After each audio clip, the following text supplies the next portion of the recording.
اس نے مجھے دلاسا دیا، تسلی دی کہ دیکھو یہیں کہیں ہوں گی، زیادہ دور نہیں جا سکیں گی، وہ بوڑھی ہیں۔ لیکن میرا دل نہ جانے کیوں کسی انجانے خوف کا شکار تھا، یہاں تک کہ ہم اپنے گھر کے پاس بنے کچرے کے ایک ڈھیر کے پاس بیٹھ گئے۔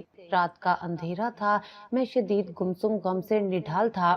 میرا دوست مجھے بار بار تسلی دے رہا تھا۔ میں کسی سے کیا کہتا کہ میں نے اگر شروع سے ہی اپنی ماں کا دھیان کیا ہوتا تو یہ سب کچھ نہ ہوتا، لیکن میں اب کسی کو بھی کچھ نہیں کہہ سکتا تھا۔ چنانچہ میں وہیں بیٹھ کر رونے لگا۔ اسی دوران رات کے اندھیرے میں مجھے ایسا لگا کہ کچرے کے ڈھیر کے پاس کوئی وجود ہے۔ میرے دوست نے بھی میری توجہ اس جانب دلوائی اور اسٹریٹ لائٹ کی روشنی کی طرف ہم نے جب اس کا چہرہ دیکھا تو ایک لمحے کے لیے میرے پاؤں تلے سے زمین نکل گئی۔ میرے دوست نے بھی میری طرف دیکھا، کہا یہ تمہاری امی کیسے ہو سکتی ہیں؟ یہ تو کسی کچرے کے ڈھیر پر بیٹھی فقیرنی ہے۔ میں نے تو تمہاری امی کو دیکھا تھا، وہ تو بہت خوش لباس تھیں یار، اور اچھے سے رکھ رکھاؤ والی انسان تھیں، ان کی یہ حالت نہیں ہو سکتی۔ چلو ہم کہیں اور جا کر ڈھونڈتے ہیں۔ میں نے اسے کہا تم چلے جاؤ، میں اب صبح ہی کوشش کروں گا، رات بہت ہو گئی ہے۔ میرا دوست آگے بڑھا، اس نے میرے کندھے پر ہاتھ رکھا، مجھے دلاسا دیا، تسلی دی اور وہاں سے چلا گیا۔ کہنے لگا میں کل آؤں گا اور تمہارے ساتھ مل کر آنٹی کو ڈھونڈوں گا، وہ بھی میری ماں کی جگہ پر ہیں۔ اس کی بات سنتے ہی مجھ پر گھڑوں پانی پڑ گیا۔ وہ جیسے ہی گیا تو میں بھاگ کر اس عورت کو غور سے دیکھنے لگا۔ میری حیرت کی انتہا نہ رہی کہ جو کچھ میں نے دیکھا تھا وہ سچ تھا یا کوئی جھوٹ۔ میں نے کئی بار اپنے آپ کو چٹکی کاٹی کہ نہیں میں کوئی خواب دیکھ رہا ہوں، لیکن جو کچھ میں دیکھ رہا تھا وہ حقیقت تھی، اور ایسی بھیانک حقیقت تھی کہ اس حقیقت کے بعد مجھے کچھ ہوش نہ رہا۔ جو کچھ میں نے اپنی آنکھوں سے دیکھا اس منظر نے میرے پیروں تلے سے زمین کھسکا دی تھی، اور مجھے ایسا لگا تھا کہ میں کبھی اگلا سانس نہیں لے پاؤں گا۔ یہ کیسی قیامت تھی جو مجھ پر ٹوٹ پڑی تھی۔ میں وہیں بیٹھ کر زاروں قطار رونے لگا۔ اسی دوران اس فقیرنے کی نظر مجھ پر پڑ گئی۔ اس کے بعد جو کچھ ہوا وہ بیان کرنے کے قابل نہیں ہے۔ میں شرمندگی کی اتھاہ گہرائیوں میں گرتا چلا گیا، اور میں ان تمام لمحات کو سوچنے لگا جب میری ماں نے میرے لیے اپنی زندگی تباہ کی تھی اور مجھ پر اپنا سب کچھ قربان کر دیا تھا۔ میں کیسا بیٹا تھا، میں اپنے آپ پر لعنت بھیجتا ہوا ماضی میں کھو گیا، جس کی دردناک داستان کی بنا پر آج میں خود کو کوس رہا تھا۔ میرا نام علی ہے اور میں اپنے والدین کا اکلوتا بیٹا ہوں۔ میں نے جب سے ہوش سنبھالا ہے تو اپنے گرد ماں کو ہی پایا۔ امی نے مجھے شروع سے ہی سمجھا دیا تھا کہ بیٹا علی، تمہارے ابا روزگار کے سلسلے میں بیرونی ملک مقیم ہیں، اور یہ شادی کے بعد ہی یہ سلسلہ شروع ہو گیا تھا۔ امی دادی اماں کے ساتھ رہتی تھیں، اور میرے ایک چاچو بھی تھے جو غیر شادی شدہ تھے، بلکہ وہ ایک نکمے انسان تھے جنہیں کام کاج سے کوئی لینا دینا نہیں تھا۔ یہاں تک کہ وہ میری امی کو ہر بار تنگ کرتے کہ بھابھی بھیا سے کہیں مجھے اتنے پیسے بھیجیں۔ میری دادی بھی میری امی کو بہت تنگ کیا کرتی تھیں، لیکن امی صبر شکر سے وہاں رہ رہی تھیں کیونکہ ان کے پاس کوئی اور ٹھکانہ نہیں تھا۔ میری امی بھی اپنے والدین کی اکلوتی اولاد تھیں، اور جب سے انہوں نے ہوش سنبھالا تھا تب سے انہوں نے ماں باپ کے نام پر صرف اپنی ماں کو دیکھا تھا جو ان کے چچا چچی کے رحم و کرم پر تھیں، اور پھر جب ان کا انتقال ہوا تو میری امی بھی اکیلی ہو گئیں۔ انہوں نے بہت دکھ سہے تھے، اور چچا چچی نے جلدی ان کی دیکھ بھال کر کے شادی کر دی تھی کہ اب وہ مزید ان سے نہیں پالی جا رہی تھی، اس لیے انہوں نے میرے ابو کا انتخاب کیا تھا۔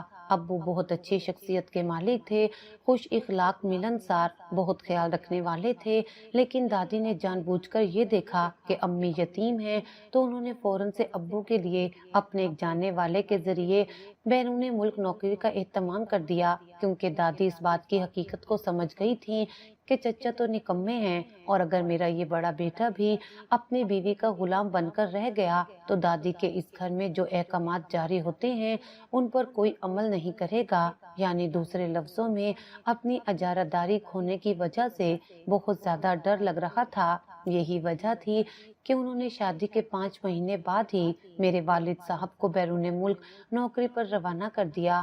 امی بہت روئیں، گڑ گڑائیں، ابو سے معافی مانگی کہ اگر ان سے کوئی غلطی ہو گئی ہو تو انہیں معاف کر دیں، لیکن انہیں اس طرح دادی اور چاچو کے رحم و کرم پر چھوڑ کر نہ جائیں، کیونکہ دادی نے پہلے دن سے ہی امی سے بیر باندھ لیا تھا۔ یہ ساری داستان امی مجھے بچپن میں ہی سنایا کرتی تھیں، جن کا مقصد یہ تھا کہ کبھی بھی رشتوں کو استعمال نہیں کرنا چاہیے۔ وہ اس کے ذریعے سے مجھے تربیت دینا چاہتی تھیں۔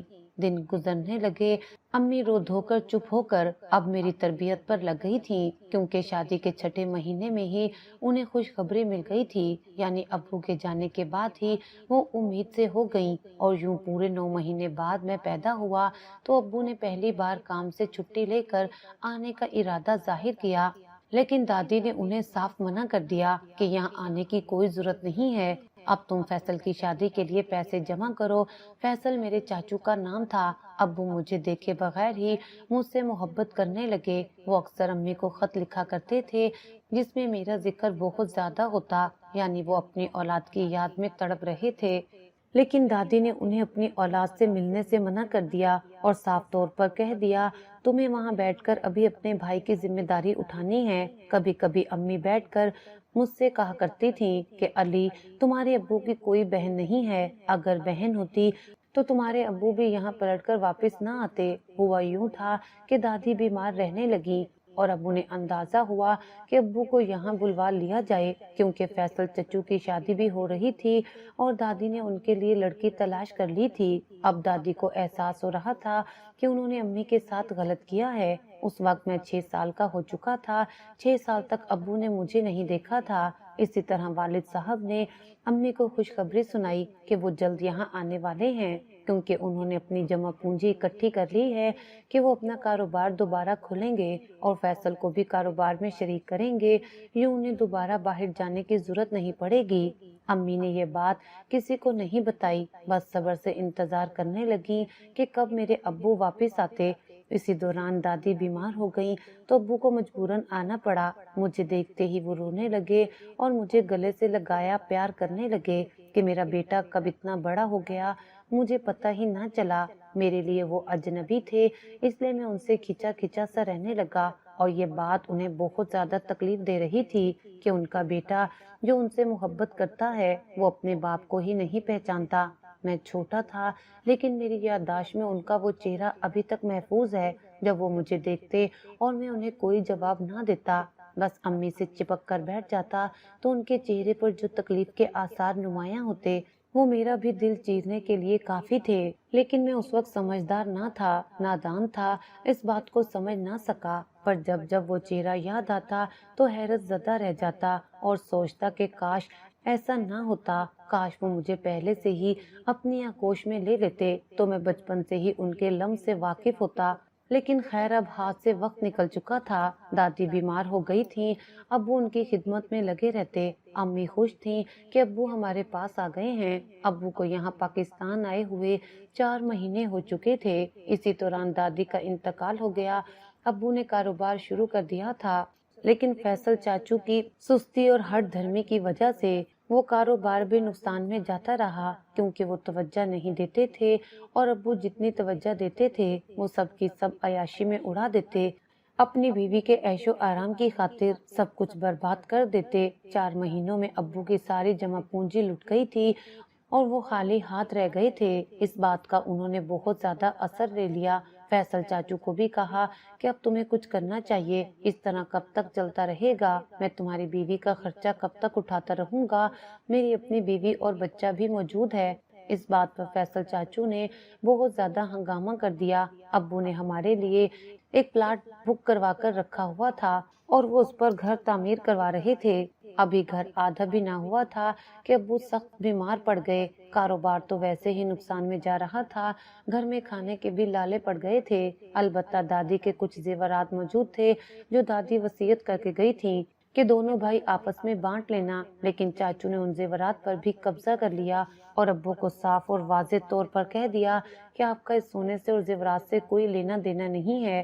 ابو نے اس بات کا گہرا اثر لیا اور سخت بیمار ہوئے۔ یوں وہ ہم دونوں کو محض 1 سال کے عرصے میں جب وہ وطن واپس آئے چھوڑ کر چلے گئے۔ یہ صدمہ میری امی کے لیے بہت زیادہ تھا اور چاچو کو تو جیسے ایک بہت بڑا خزانہ ہاتھ لگ گیا تھا۔ یہ گھر دادی میرے ابو کے نام کر کے گئی تھی اور یہ واحد کام تھا جو دادی نے بہت اچھا کیا تھا، لیکن اس کا بھی کوئی فائدہ نہیں ہوا کیونکہ چاچو نے انتہائی ہوشیاری اور کمال مہارت سے اس گھر کے کاغذات اپنے نام کروا لیے تھے۔ اب ان کے پاس اچھا خاصا موقع تھا کہ وہ ہمیں اس گھر سے باہر نکال دیں۔ ہمارا وہ پلاٹ جو آدھا تعمیر ہوا تھا، خرچہ نہ ملنے کی وجہ سے مزدوروں نے بھی کام کرنا چھوڑ دیا اور ہمیں وہ اونے پونے داموں بیچنا پڑا۔ چاچو نے ہم سے صاف اور واضح طور پر کہہ دیا کہ اب میری بیوی کے ہاں بچے کی پیدائش ہونے والی ہے اور میری فیملی بھی بڑھنے والی ہے، چنانچہ آپ دونوں یہاں سے نکل جائیں۔ یہ میری ماں کے لیے ایک بہت بڑا صدمہ تھا، لیکن وہ خوددار عورت تھی۔ انہوں نے اپنے پاس موجود جمع پونجی سے ایک گھر کرائے پر لے لیا اور ہم دونوں وہاں رہنے لگے۔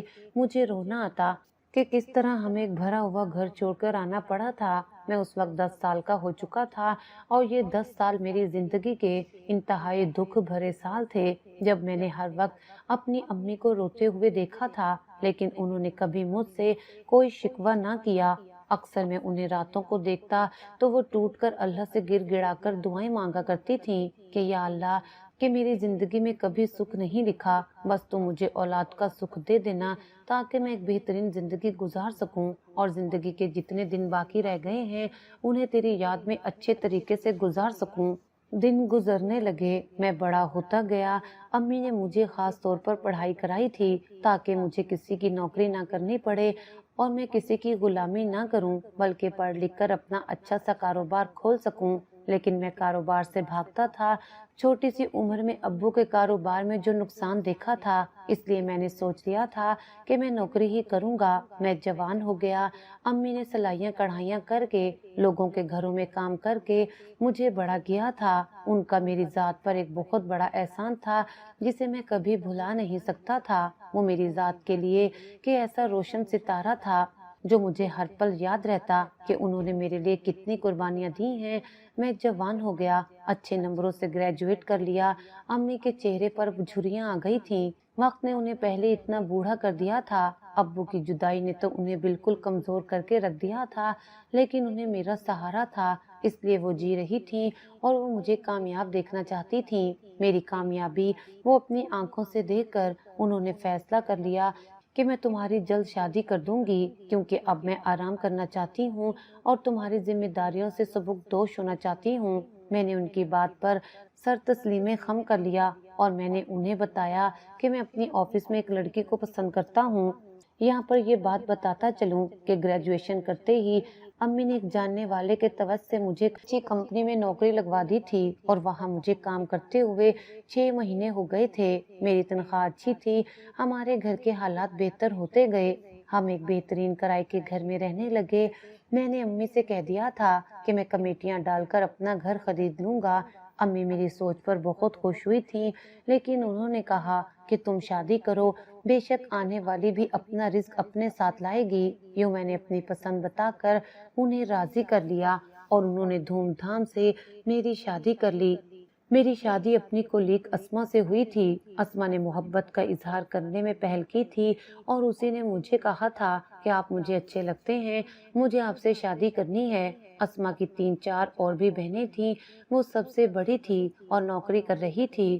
اس نے مجھے کہہ دیا تھا کہ شادی کے بعد بھی میں نوکری کروں گی، لیکن میں نے جب امی کو اس کے حوالے سے بتایا تو وہ ناراض ہو گئیں، کہنے لگی میں بہو اس لیے لا رہی ہوں تاکہ وہ گھر کا اور تمہارا خیال رکھ سکے، اگر وہ شادی کے بعد بھی اسی طرح نوکری کرتی رہی تو تمہارا خیال کب رکھے گی، اور میں اس بات کی اجازت نہیں دے سکتی۔ میں نے جب یہ بات اپنی بیوی کو بتائی تو ایک لمحے کے لیے وہ خاموش ہو گئی اور پھر مان لیا، لیکن مجھے کیا پتا تھا کہ ان دونوں میں ان بن سب سے پہلے اسی بات پر ہوگی اور میری بیوی میری ماں کے لیے اپنے دل میں بہت بڑا بغض پالے گی۔ شادی ہو گئی، لیکن جلد ہی مجھ پر شادی شدہ زندگی کے بدترین دن گزرنے لگے، کیونکہ میری ماں اور میری بیوی آپس میں ایک دوسرے سے بہت سے معاملات پر اختلاف کرتے رہے۔